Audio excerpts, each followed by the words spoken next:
So in this problem, we're told that a stick of mass m and length big L is hit by a ball of mass m over 2 and initial velocity v0. The two of them are sitting on a frictionless sheet of ice, and the collision occurs at a distance L over 4 from the bottom of the stick. The ball collides completely inelastically and sticks to the stick, and the two continue to move. Now in part A, we're asked to explain why momentum and angular momentum are both conserved in this collision. And in both cases, it has to do with net external forces on one hand and torques on the other. So we can see that there are no net external forces acting upon the ball stick system. They're sitting on a frictionless sheet of ice, and so there's no force. There's nothing acting on them other than what they're acting sort of upon each other. And so that tells us that angular momentum, or linear momentum, is conserved because there are no net external forces, and angular momentum is conserved because there are no net external torques. Now in part B, we're asked to explain what the subsequent motion of the system is going to look like after the collision. And we can use our answer from part A to sort of figure that out. So we know that linear momentum is conserved. And so that tells us that the center of mass of the system, which is going to be right about here, is going to move off to the right, because there's some initial momentum which is also moving to the right, and so the center of mass has to carry on that momentum. We also know that angular momentum is going to have to be conserved. And so we know that the spin about the final center of mass of the system, which is, again, this point right here, is going to have to remain constant. And so this tells us that we know the initial spin is going to be some vector pointing out of the page, and so that tells us that the system has to continue rotating in that direction. So it's going to move off to the right while rotating this way. So it's going to look something like this.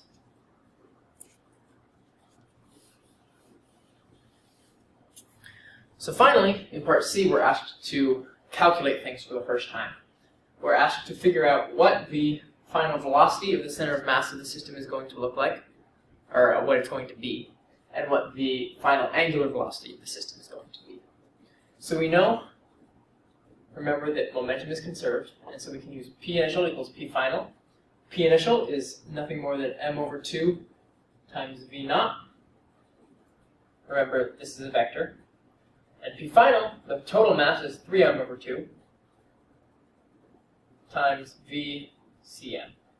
And so we can use this to solve for VCM. All we need to do is carry this term over, and we get V naught over 3. Now, of course, we're also asked for angular velocity. And just like in the last problem, we're going to choose a slightly unintuitive reference point. So we're going to choose a reference point, this point right here, where the ball collides with the stick. And the reason we're choosing this is because that allows us to set the initial angular momentum to 0.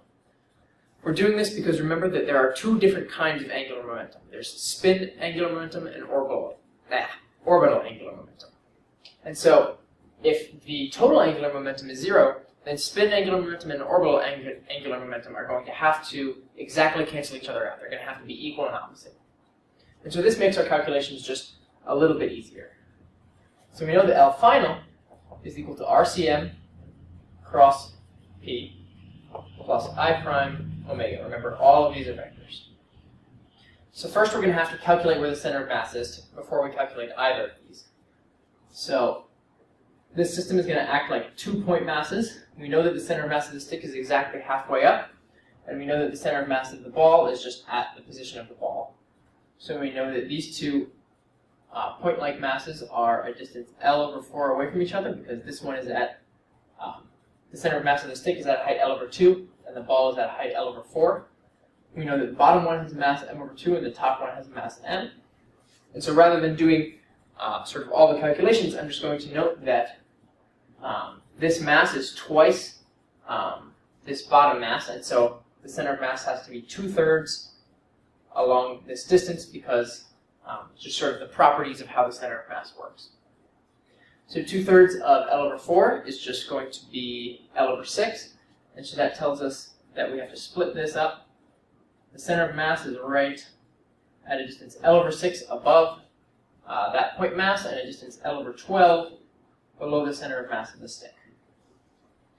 So now Putting that into here, we have RCM, the distance from our reference point to the center of mass of the system is L over 6, crossed with the final momentum, which is of course the same as the initial momentum. It's just m v naught over 2. And then we're going to have to figure out what direction they're pointing. We're ignoring the sine theta term because the two of them are perpendicular.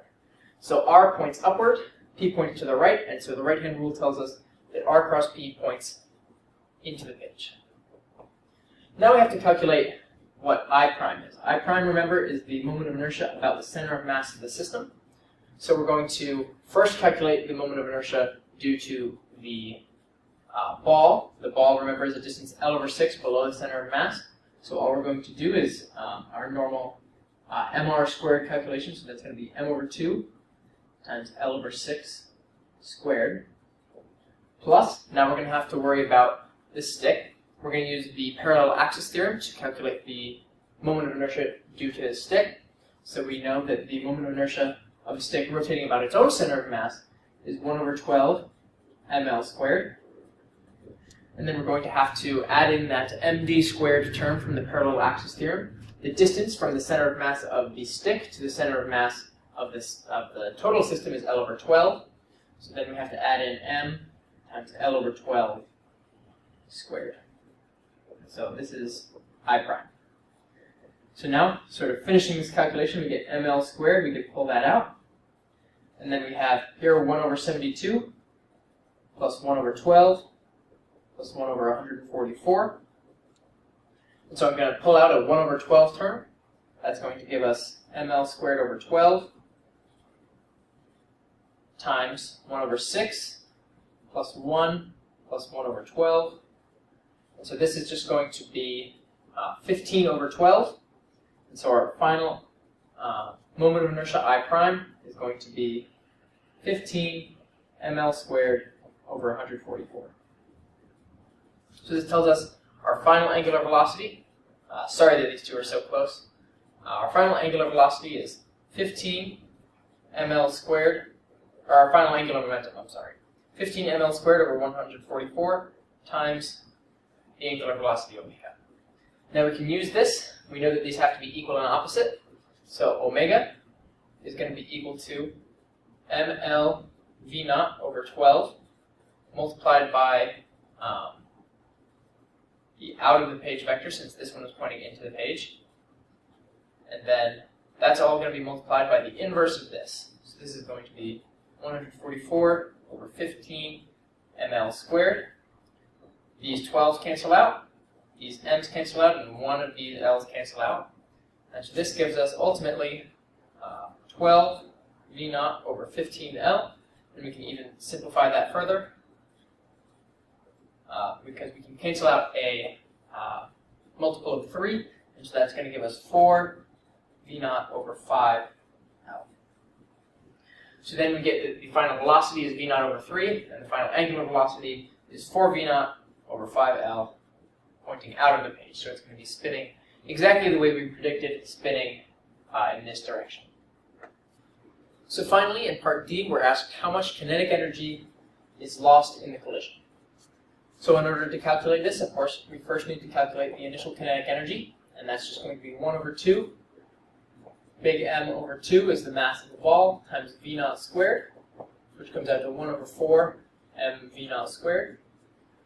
Final kinetic energy is going to be a little bit more complicated. We're going to have to take 1 over 2 mv squared, so that's going to be 3m over 2 for the final mass of the system, times vcm is v naught over 3 squared, plus I prime omega squared. Remember, I prime is 15, or sorry, 1 over 2. 1 over 2 I prime omega squared. I prime is 15 ml squared over 144, and omega is 4 v naught over 5l, and then squaring that term. So after you do all of the algebra and cancel all of these terms, you get 1/12 mv naught squared plus 1/30 mv naught squared, which comes out to 7/60 mv naught squared. So now the kinetic energy loss is just going to be k initial minus k final, which is 1/4 minus 7/60 mv naught squared, which is just 8/60, which is equivalent to 2/15 mv naught squared. So this is going to be the total amount of kinetic energy that is lost in the collision.